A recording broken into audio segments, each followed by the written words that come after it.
Hi, everyone. Thank you so much for being here. Good evening, 안녕하세요, which is like one of the only two words I know. Thank you so much for having me. And thank you so much, Dr. San, for that kind introduction. My name is Safinah, and today I'm going to be talking about social robots for early childhood development. So just before I start, I want to do a brief introduction of like who I am. This works. So I'm a roboticist. I make robots. I make like small, cute looking robots for children. I'm also an artist. So my side job is like I also make art, like teach kids how to make art. And I also have a lab that I'm a director of, which is called Creative AI Experiences Lab, which I just started at NYU, where I started my faculty appointment this year. And why I'm saying all of this will like make sense later on is how I tie together. So first I'll start off with some of my early work, which was about designing robots to promote learning. When I started doing robotics, I was really interested in how these robots, these like automated beings that were embodied, can help kids learn better. So I started thinking about learning itself, and learning actually, if you think about it, it is a very cognitive, a social, and an affective and a relational act. Like there are so many different things that are socially gated in when and how we learn. So even right now, right, like where you're looking, what you're paying attention to, if you're like nodding, or if you're like falling asleep, or if you're like engaged or really zoned in, like all of these things really play into like me knowing how you're learning, what you're learning. And these things are super important. And emotions are very deeply involved when we're learning, both in a classroom setting as well as in a remote setting. So I started thinking about all of these things and how we can leverage social robots to be able to express emotionally, but also understand emotions of these children to best support them when they're learning. But today, if we look at classrooms, a lot of the times learning looks like this. Like learning looks like us integrating these technologies, such as iPads, such as computers, such as voice bots, like ChatGPT, all of these things into learning. And while they have their benefits, they can do so many things, like ChatGPT is so useful, right, in our work, but they lose out on the social aspects of learning. Like they lose out on all the social exchanges that happen with other children, with other peers, with mentors in their learning. In such a situation, when we wouldn't have like enough instructors or when we don't have peers in the environment, one thing that can really help is social robots. These social robots are like these cute little robots that interact with children socially. They're able to express emotions. They're able to understand children's emotions as well. Learning with social robots is not new. Like we've been doing this for a while. Our collaborators have been doing it. It is one of the most common applications of socially assistive robots besides healthcare. Here you can see different applications from many different labs, both in the US as well as in Asia, where people are using robots to like assist children in different types of cognitive learning. In our own work, in our lab, so the lab that I was in at MIT, I'm going to be talking about two labs work at MIT and NYU because I've been in this transition. We make robots that look kind of like these. So these are also social, emotional, expressive. But one thing that you'll notice about them is they're also very child-friendly. So you'll notice that a lot of them look like toys, like they could very well have been plushies or like these soft toys that children play with. And that is very much by design. They also look very non-human. So they are designed to very much look like it's not an actual person. Like these are not humanoid robots. They have some human characteristics, but they're not straight up humanoid. Because it's super important to be transparent about the fact to children that these act like your friends, look like they look like really cute, but they're not your actual friends. They're not the same as your human friends that you have. Social robots have been used in education for early literacy skills, for cognitive skills, such as language acquisition, for storytelling, for literacy games, but then also for learning mindsets, such as your growth mindset, curiosity, creativity, and we've even used it to see how they can help children be more empathetic, so your empathy. One of the most common applications that we first started with was fostering oral language and storytelling in kids. So we applied this methodology, which was called personalized learning, over a 3-month interaction, where the interaction of the robot for every child was personalized to that particular child. So let's look at what that looked like. Oh. Sorry.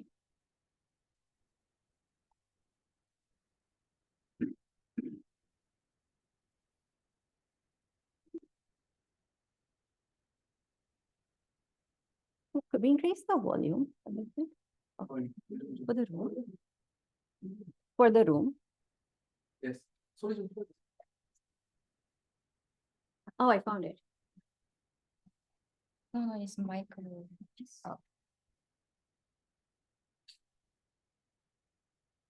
I think that should work, yeah. Let's start again. I think it's audible.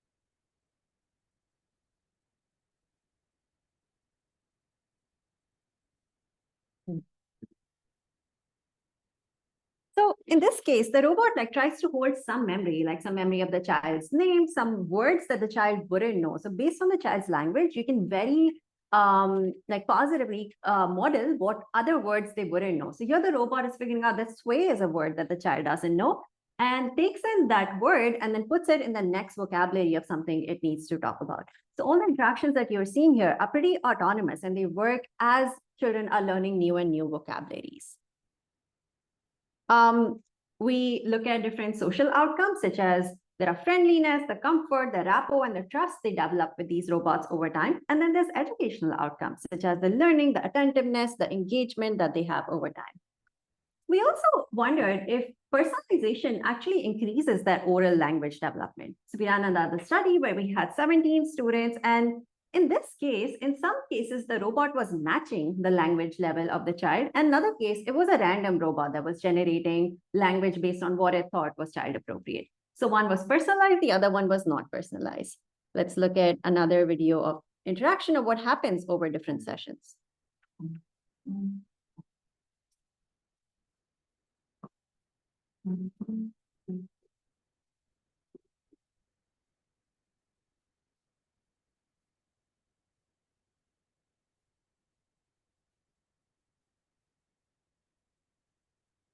This is the first time they met.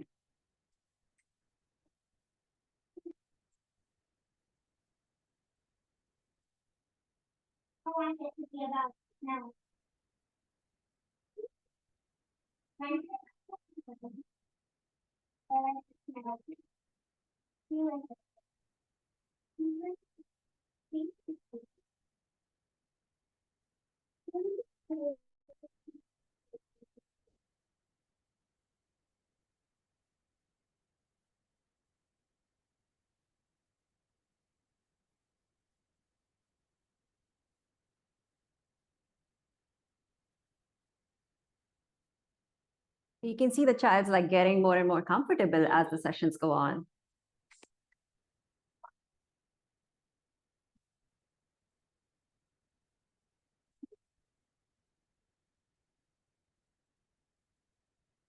So you're seeing all these interactions where they're actually turning the tablet, moving the tablet towards the robot to help it create.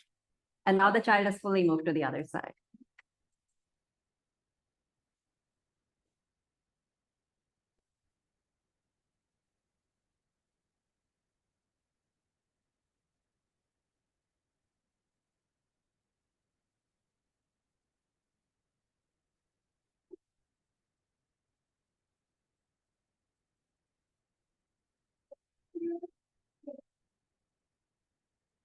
And one thing that you notice is also happening in the interactions, the robot is not just saying always meaningful things or related to the stories. It also does all these things ooh, ah, oh, I see, right? These are all back channeling behaviors that you think we as humans do all the time. So many of you are nodding right now, right? You're not really saying something, but you're contributing such a rich thing to this interaction that's going on.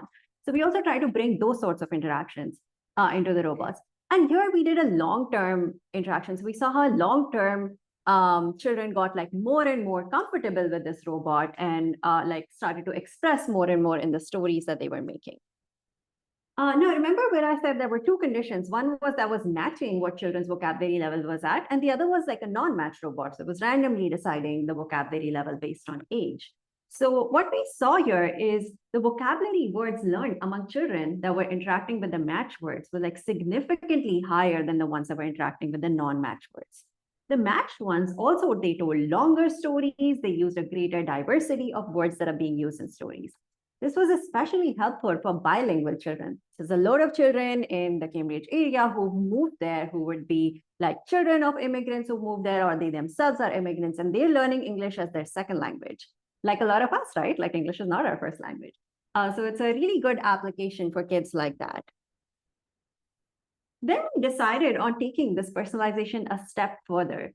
And we started to not just personalize the content of what the robot was saying, but also the role that the robot was taking. So what if the role that the robot takes, like, is a tutor role or is a tutie role, or it shifts? It shifts between a tutor or a tutie personalized to what works better for the child.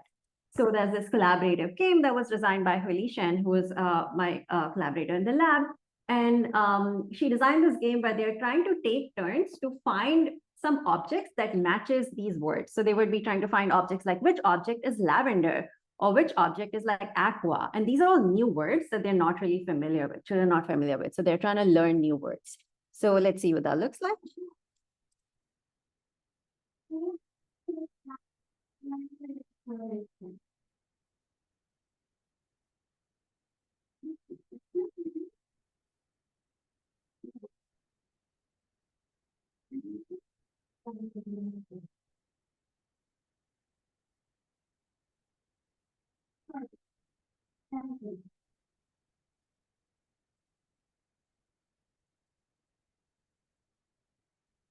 The robot's giving positive re-encouragement here.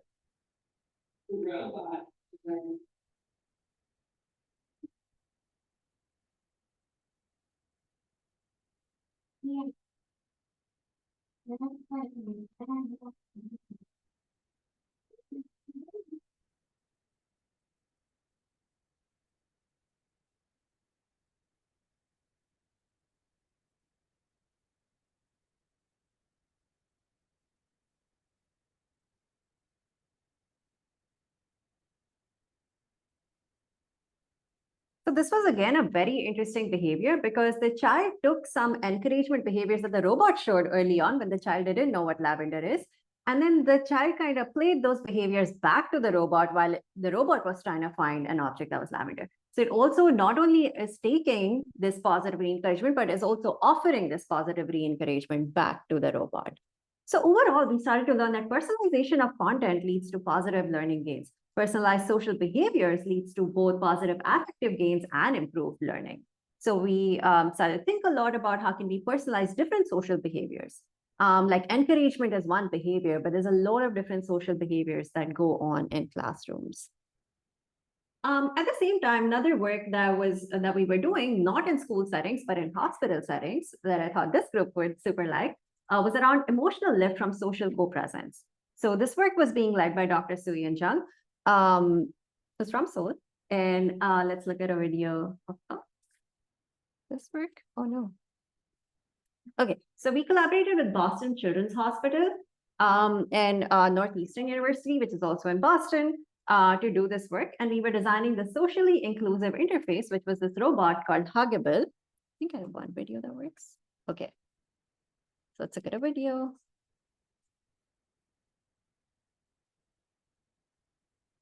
Sorry, the volume's kind of.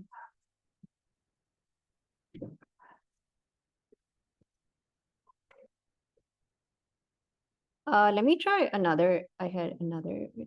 Oh, sorry.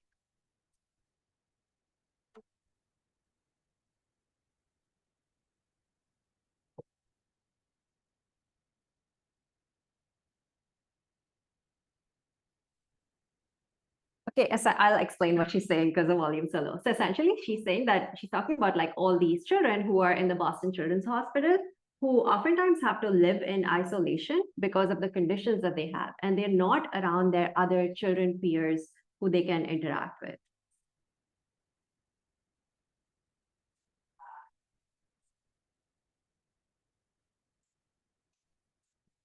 And now they're working with caregivers to design interactions of the robot to offer social interaction. So this is the robot, it's Huggable. This is the child who's interacting with it. So this study was done in a Wizard of Oz manner. So as opposed to the earlier studies where the robot was autonomous, it was fully operating on its own. This one is using a Wizard of Oz thing where a healthcare provider is controlling it from a different room.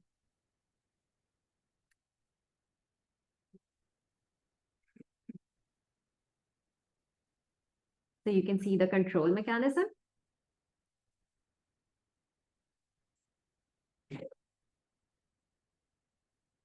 And here's the person who's controlling it. And what we started to notice was children started to feel more and more social as they were interacting with this robot in the hospital. They also started to be more expressive and they wanted to have this continued interaction with the robot. Some of them also said, oh, can we have one at home when I'm out of the hospital? We ran a comparative study where there were 3 Huggables. One was the actual robot, one was the virtual version of the robot, and one was just a plush toy, which was not a robotic agent. And let's see what we found out. We found out, like in the first graph, if you look, children interacted with the robot a lot more than they interacted with a virtual avatar or with a plushie. Similarly, we also looked at the mean number of utterances, like how much are they speaking while interacting with this robot. And we saw that overall, we see that there is a total higher interaction with the robot, so the middle part of the second graph, as compared to the avatar and the plush. So these robots were also successful with like children living in like very difficult situations, like getting them to be more social and like sort of provide a companionship for them when they were in isolation. In my own work, I thought a lot about creative learning, like creativity, like in these robots that are helping these kids have like better growth mindset, having like more empathy, like being more social, and they also help them in being more creative. Children's creativity turns out is super important. It contributes to like good affect, like positive emotions, their success in their workforce, their long-term health and well-being. Even their school learning is related to their creativity. And children create when they work with others. They learn creativity from others in their environment through this mechanism that psychologists call social emulation. So if you think about like, how we all learned how to create, we actually copy it from people around us. Like when babies learn how to create, they're fully copying it from others like adults, like their siblings around them. But a really sad thing that happens with creativity is as we enter school, as we enter college, we see our creativity drops with time. And a lot of the times that happens because curriculum becomes more and more structured. So I started looking into what actually fosters creativity for children. Social emulation of peers, as I said, collaborating with others, having a positive emotional environment, having more autonomy, like making relationships, and then reflecting on what you're making, and then entering the state of flow where things are difficult, but just difficult enough. Like they're not too difficult or not too easy. Like entering that state of flow helps kids be creative. And I wonder that this also situates social robots really well to support children's creativity. So I started to ask if children socially emulate robotic peers in all of these behaviors, which we found positive results with in our earlier work, would that also work for creativity? So I designed a bunch of creative collaborative interactions where children are like making different kinds of artwork with robots. These were very controlled setting interactions where they're trying to make a drawing or they're trying to come up with a joke or they're trying to construct like a Lego toolkit or they're trying to solve a problem. And the robot was expressing creative behaviors or non-creative behaviors. And I was seeing like if children try to copy or emulate those behaviors as well. So let's look at an example. Here, there's a robot that's providing different types of creativity scaffolding to the child who's making a Lego block.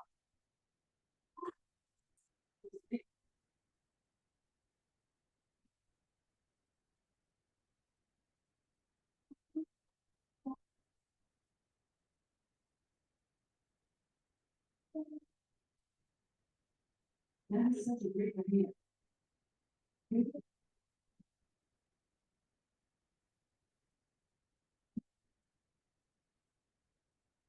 So here the child is like taking the robot's idea and the robot is also providing some sort of like feedback to the child and providing this like scaffolding while they're doing construction.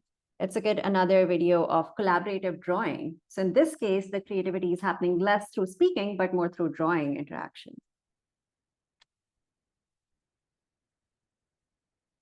Oh. flamingo. Now, draw any starting shape on the screen, and then we'll convert it to a flamingo.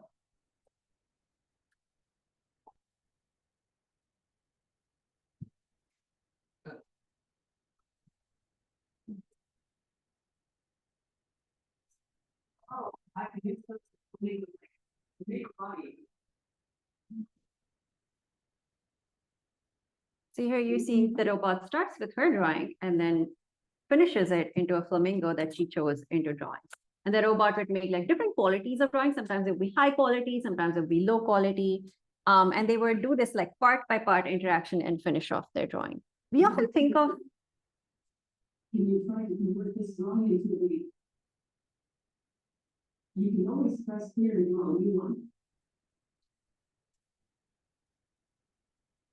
So now the child is trying to copy that behavior and also complete the robot's drawing.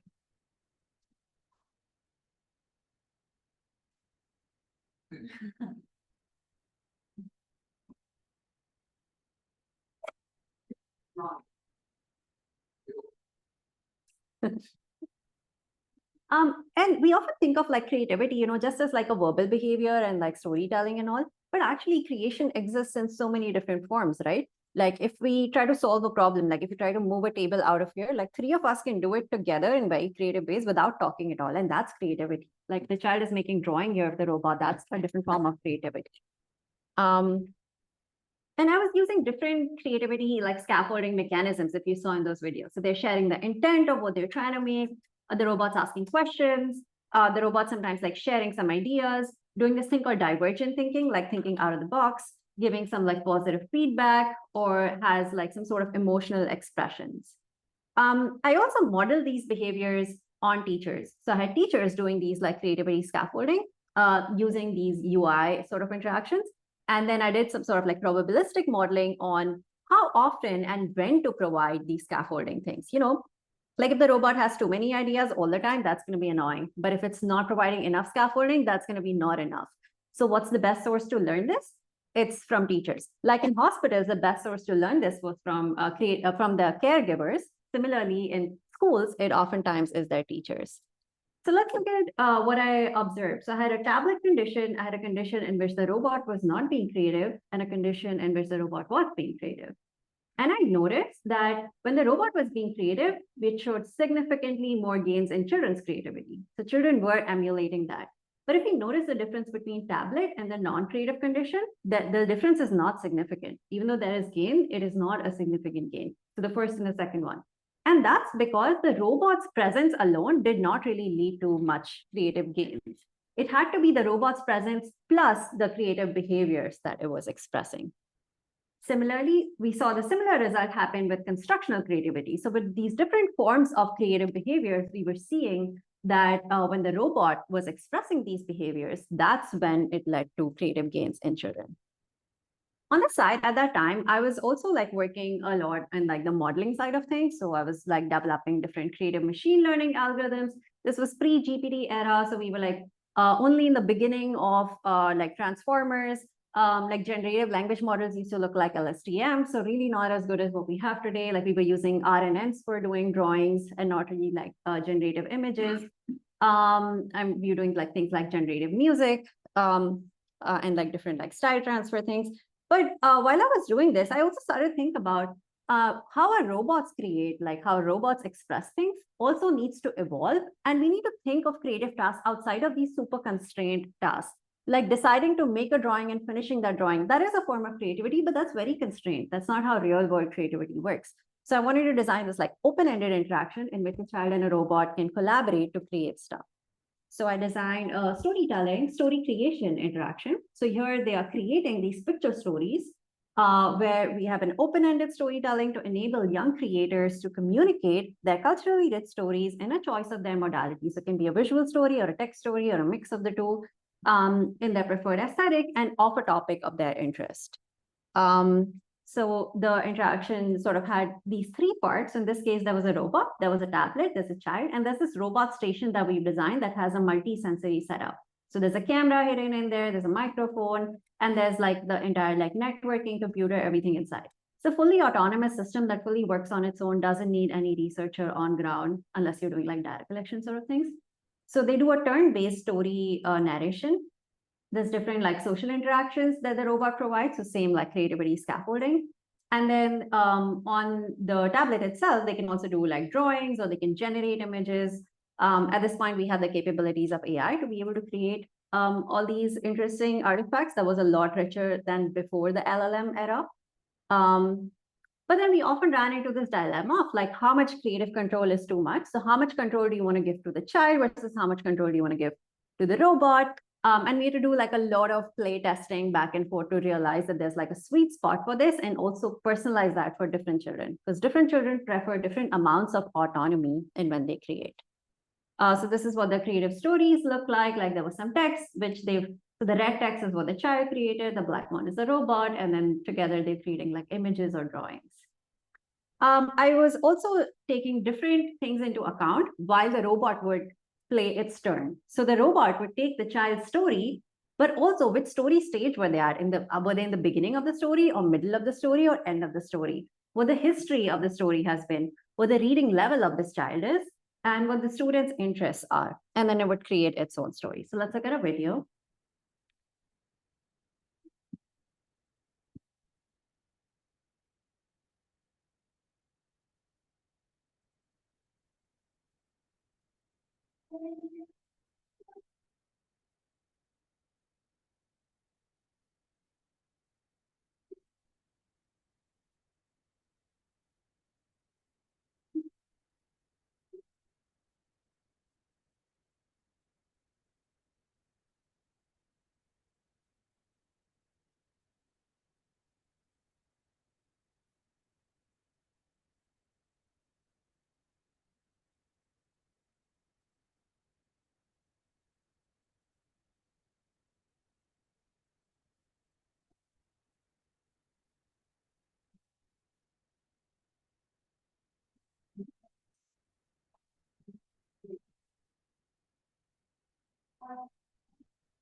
You're also seeing some breaks in interaction that happen sometimes. So the child's asking a question, but the robot answers a totally different thing. This is what happens in autonomous interactions where things are not Wizard of Oz.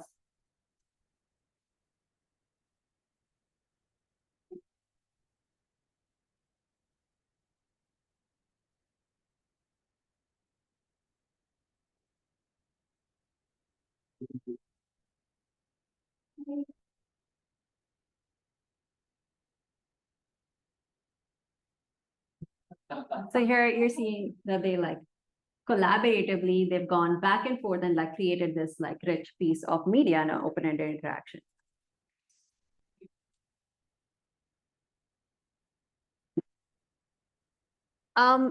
In this work, I was also working with a school for special education. So a lot of the children here, they had different social emotional needs. So it was a lot of children who had been relocated to a new place. There were also children who had different learning needs, such as we had a lot of students who were on autism spectrum disorder. We had some students who were non-verbal. So I was also personalizing interaction to every child for different needs that they had. And sometimes that would mean like designing a totally different story creation interface or a robot interaction for that child. So this is what an interface would look like for a child who's like completely non-verbal to still be able to create the same amount of like rich story. So let's look at a video of that.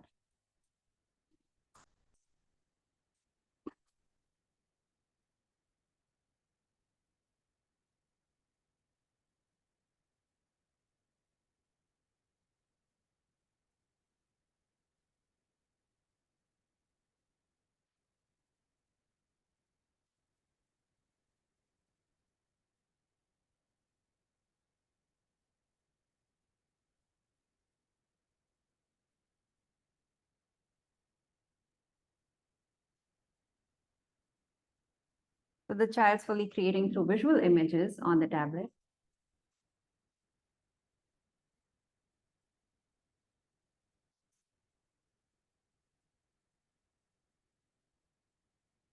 And all the feedback that, the questions that the robot is asking, the child can still listen, but they can answer through the different UIs in the tablet instead, or by touching the robot. Typically in storytelling activities, children who are nonverbal are not included in those sort of activities. But by having applications like these, we can actually make it inclusive for these children.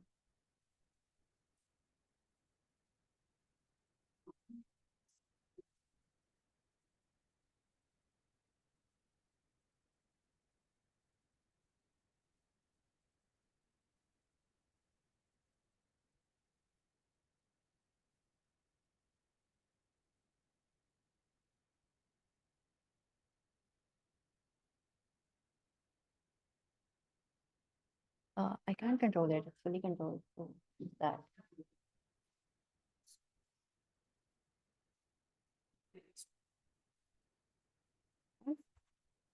Yes, it's a mess. Everyone can kind of listen, right? We are fine, but I think maybe online. Oh, online folks can listen.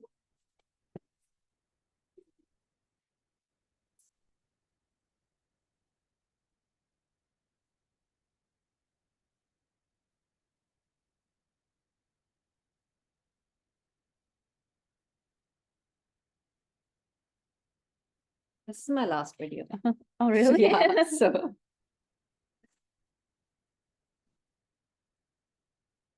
Share sound 돼 있는데. yeah, sure. Sound is on. Did they say they Okay. can listen? Oh, yeah, the online couldn't answer that, but you can Oh. share. I think share sound is on. Mm-hmm. Hang on, let me Oh, share this. Oh, oops.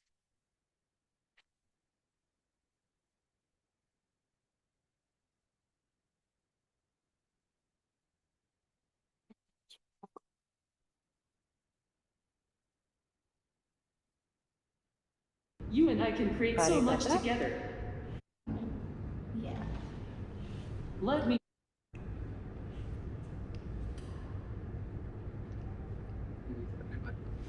Read your book. Yeah, sorry about that.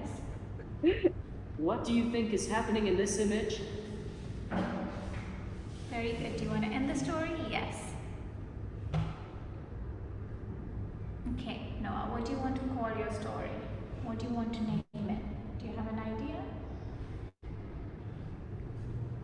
Here's my idea for a title. Bear's Riverside Adventure. Do you want to call it Bear's Riverside Adventure? Okay, record it, press that. Bear's Riverside Adventure. So this was very interesting interaction. Like this was a big moment for us because in the end, you notice that the child actually tried to speak into the system as well and tried to record the idea that the robot sort of gave it. The child didn't have to, like there was a way to like visually do it and do it using interaction, but the child still like made an attempt. Like let's look at that part again. It's in the very end. Bear's Riverside Adventure.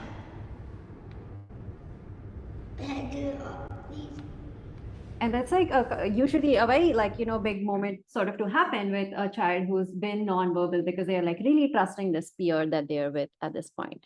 You and Oh. I. The robot was also doing this thing, which is called divergent thinking. So once in a while, it would have an idea that would take it very far away from the starting point of the story to see like how kids react to this divergent thinking. We also did this in a long-term session where we started with no robot, then we had 3 sessions with a robot, then we did no robot again. And I was looking at like different collaborative creative behaviors that emerge. So a little bit small, but I'll like explain through what we were seeing. So the first part of every graph, that's with no robot, so baseline session, then the 3 sessions with a robot, and then a session 4, which again has no robot. In a lot of the behaviors, such as the creation behaviors, the iteration behaviors, you can see that the trend goes up, right? Like they get more and more creative as they interact with the robot over more sessions. But some of them, such as feedback seeking or question asking, it goes up, but then it falls down in the last one. That's when the robot is taken away. So that's not a great finding because that means that the robot is helping, but when you take the robot away, that effect is gone. So it's not a long-lasting effect. You want the behavior to be such that lasts even when the robot goes away, because otherwise you're just creating a dependency.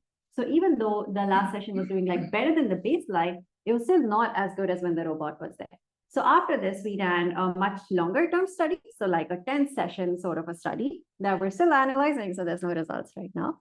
But I also looked at like creative product, and you're seeing that the stories also kept getting more and more creative. But then it reduced a little bit in the no robot session. When I looked at divergent thinking, so this was interesting. Children would sometimes reject the idea that was divergent or sometimes accept the idea. When the robot was making this idea that was completely different from them, they were more likely to accept it, less likely to reject it than when it was just a tablet. So they were kind of like caring for the feelings of the robot also in this like collaborative situation. However, this is different for children with autism. Children with autism really did not prefer to have like a completely divergent idea because it fell out of the pattern, it fell out of the expectations that they have, and they did not like interactions that were something that they were not expecting. So while it worked for neurotypical children, it would not work for children with autism. So it was an important finding to design better for next time. Another thing I noticed in this work was children had so many misconceptions about how these robots actually work. So how their data was being collected, what the algorithms behind that are, what the robots are doing and how they're doing it.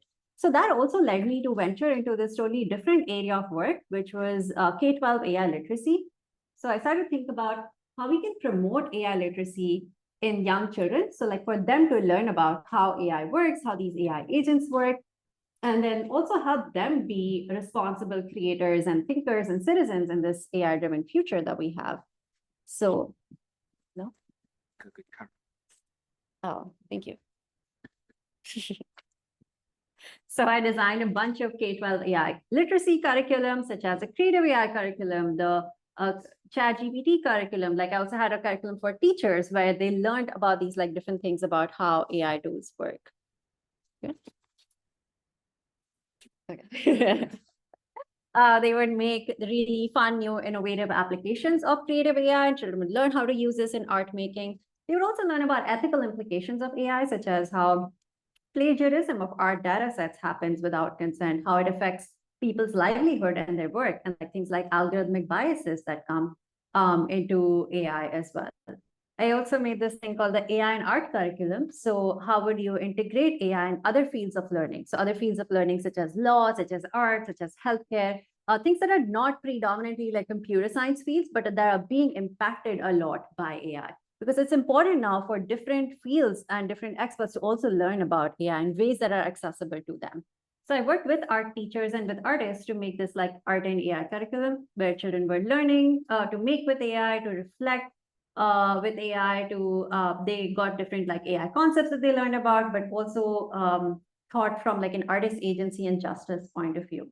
So let's listen to the student talking about how she used AI in making her painting, but she's like making on paper, but she used AI to like get feedback for that. Feedback of how I can improve, and here's my work. Feedback of how I can improve, and here's my work.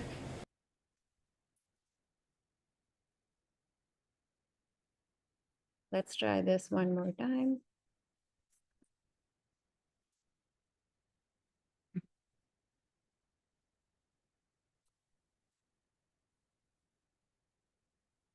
Okay, my computer's frozen.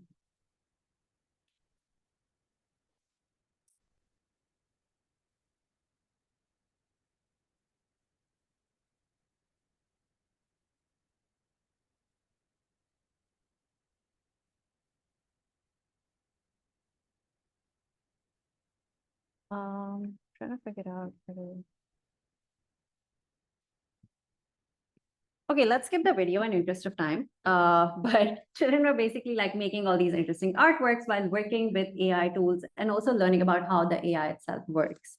Here you can see a child who's gotten an idea from generative AI about making a clay model and then taking those ideas and like designing her own artwork. Here's a student who's also talking about some problems that he noticed with AI. Let's try our luck.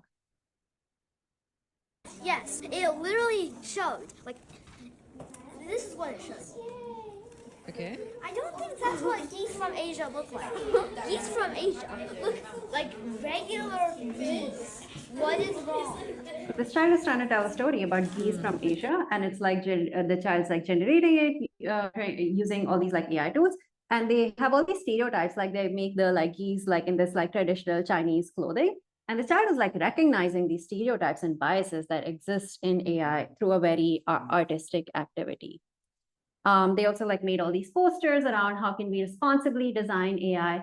So here children are not just thinking from a point of view of like, I'm using this in my learning, but they're also thinking of this as like, when I'm the designer of AI, how will I do things like differently and taking more agency over the design of these tools as well. I also think a lot about like who gets to create with AI, who gets to create with these like cool robots and like cool technologies that we're making. And oftentimes these are not accessible. These are not accessible to like most places that don't have the same amount of resources, right? Like robots are so expensive. Working with schools, oftentimes, like if we are collaborating with a school, sure, we can take it there, but then scaling it to all schools oftentimes is very difficult with most advanced technologies today. So with some colleagues, I've also been making this new robot, which is called DoodleBot, which is like a much smaller robot. We're trying to bring down the like price point to be like under $100, so like a lot cheaper, that can be scaled to a lot more schools.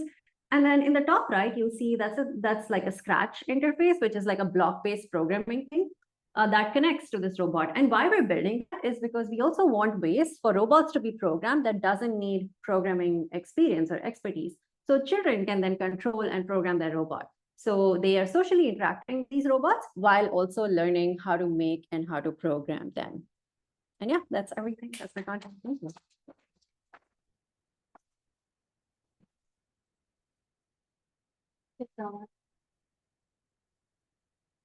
네, 혹시 질문 있으시면 영어 또는 한국어로 자유롭게 해주시면 한국어로 하시는 경우 제가 통역을 한번 해보겠습니다.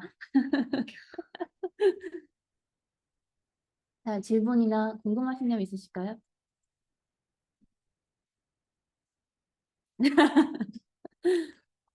온라인에 있으면 알려주세요.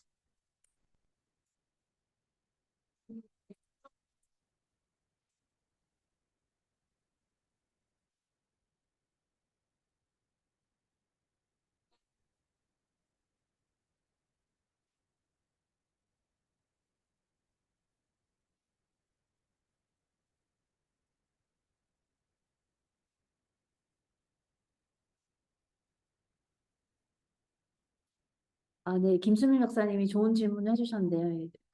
궁금하신 내용은 이제 지금까지는 좋은 인터랙션을 교육하는 방법에 사용했는데 혹시 이제 어려운 인터랙션, 그러니까 플레전트하지 않은 인터랙션, 그러니까 유쾌하지 않은 인터랙션에 대한 교육도 해보신 적이 있거나 하실 계획이 있는지가 질문인 거죠. So her question is, you've been showing us how to train or engage kids with the very positive interaction, but have you ever had tried to simulate any unpleasant interaction that the real world has with any kind of a human interaction? Have you had done it or planning to? So I think that's a very important question because yeah, same mechanisms can be used in negative interactions also.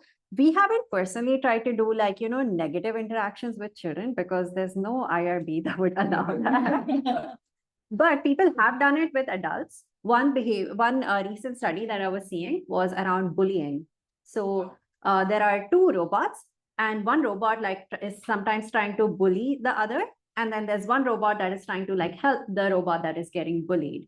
And they looked at like when the child is in it. So it's like a group interaction, 1, 2, 3. We were seeing like how much do, so this was like older people, not like child, so like teenagers. How much do they like try to intervene and like stop the bullying versus when it's like positive behavior, then like how much do they try to like emulate that behavior? And it was pretty good results. Like they were seeing that these teens were like actually stopping the bullying and they weren't trying to emulate the bullying behaviors, but they were emulating some of the positive behaviors. But yeah, with the younger children that we work with, like we typically not try to do negative behaviors because yeah, what if they like pick that up, right? Like that sticks when they're that young. 되게 좋은 질문인데 대답도 훌륭했던 것 같습니다. 그러니까 다 이해하셨겠지만 이제 어린애들이기 때문에 저희도 항상 고려해야 되는 게 IRB가 굉장히 어렵고 하지만 이제 큰 애들에서 이렇게 그런 서로 따돌림을 이제 로봇 간에 했을 때 말리는 로봇을 이제 하는 거고 이제 긍정적인 거를 봤는데 애들한테는 할 수 없었던 중에 하나인 것 같습니다. 다른 질문 있으실까요? I totally love every. So my question is, you mostly compare the robot with the dog or robot with or without dog. And, how about comparing robot with a human? You know, saying that human is powerful and giving quality of this response.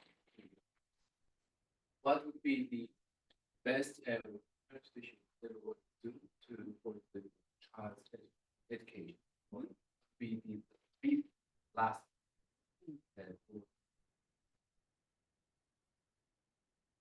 I think so super important question about like comparing robot versus like robot interacting with a human. And that kind of work has been done in the field. Like people have done the like how question asking, for example, like how do kids ask different questions to the robot versus the different questions to the person. In learning settings, you know, when we like start to do that work, the immediate question that often goes is like, oh, are you trying to replace the teachers? Like, are you trying to like replace the friend that they have? Right now, we're doing a study with the same like creativity thing, where it's two kids who are creating together, and then the robot and the child creating together. So there we're comparing the robot child and then the child.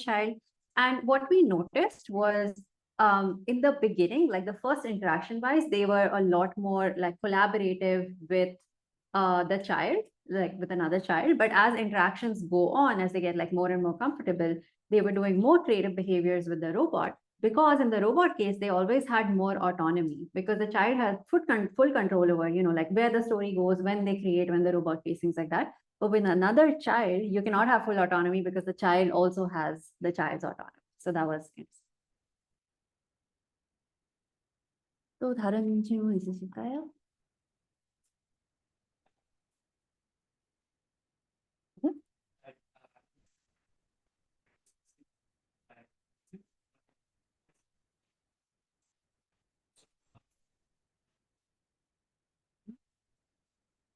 Yeah, so in this experiment, like the creativity one, we had a very like logistical problem of like we had specific limited time with children, which was like 20 minutes with every child, because this was also special ed school, so they had to go do other things. And kids always wanted to do it like over 20 minutes. So we used to always hit like cutoff time where after 20 minutes, the robot like starts to wrap the story up. So it's kind of like forced to end, right? But we have measured engagement in some of our other studies. So there are three things that we look at in engagement. Like the two basic ones are like your time of engagement. So how long have you spoken to the robot, and your like number of utterances. So how much are you speaking? And then the third one is we look at like the attention in engagement. So we will look at like eye gazing or like posture of the child and things like that. Like we would measure using this thing called afftext, which is like an affective computing sort of an SDK, where you can like get a good sense of like how much attention is the child paying at different points during the interaction. And then we also do like a correlation analysis of if the robot's behaviors are correlated with the kind of engagement that the child has. So yeah, those three things like attention, time of engagement, and utterances. So number of things that's it. 혹시 온라인에서 질문을 아직 텍스트로는 안 주신 것 같은데 혹시 직접 하시고 싶으신 분이 계시거나 아니면 필요하시면 텍스트로 주시면 제가 대신 하겠습니다. So there is a question. Okay, I'm gonna read it out. It's from Ponyotai. Thank you for the insightful talk. Thank you so much for listening. I was wondering, how do children typically perceive these robots? Do they see them as toys, as teachers, as friends, or more like digital devices such as smartphones? And how do you design the robot's form factor, personality, or interaction to support its role in educational hospital settings? So yeah, thank you for your question. Such a good question, such a big question as well. So how do they see them? Like we often notice that they would see them as their peers, like they would see them as their friends, etc. But these children are very aware that this is like a robotic peer and like a robot, sort of a digital friend. They see them not as tools, but as agents when it's embodied. But when the same interaction is, say, like just on a tablet, just on a voice interaction, then they see it more as a tool and less as an agent. Second question was like, how do you design the form factor? So form factors are very much designed around like cute plushy like toys. The more recent ones, like if you look at Jibo or like DoodleBot, they're not really, like soft design. Like sometimes you would put soft costumes on them, but the design itself is made to be a lot more like durable and made to like last a longer time, which some of our older robots wouldn't. So they look a little bit more like this modernistic design. So they lose their like cuteness in those ways, but there are other ways like their screen phase, their like expressiveness and animation in which they are showing more cuteness. Animation itself comes a lot from the field of animation. So we take a lot of inspiration from Pixar and Disney and how they do their animations. So like you're noticing like squash and stretch. Like a lot of these robots move like the Disney lamp moves because a lot of the animation principles have been taken from that kind of work. And personality, again, very much depends on the task that we're doing. So if it's like a curiosity task, the robot's like more curious. It's like a growth mindset task. We have it like have a positive growth mindset. So we model it after the behavior that we're trying to take. And we try to like model the language after the same age group that the child is in. So it has to like, not seem like too advanced, but also not too like baby sort of language. And then we also take a lot of feedback from teachers, from caregivers, to sort of like improve that personality and interaction before we take it to the children. Thank you.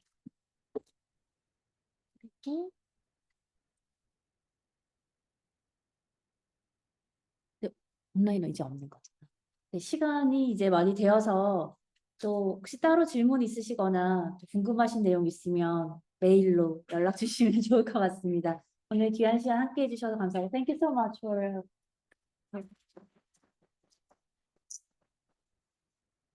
Thank you so much for coming. I know it's like end of the day and in the evening, and I'll say the second word I know, which is 감사합니다. 네, 온라인에서 함께 해주신 분들도 감사드립니다. 네, 그럼 오늘 세션 여기까지 하겠습니다.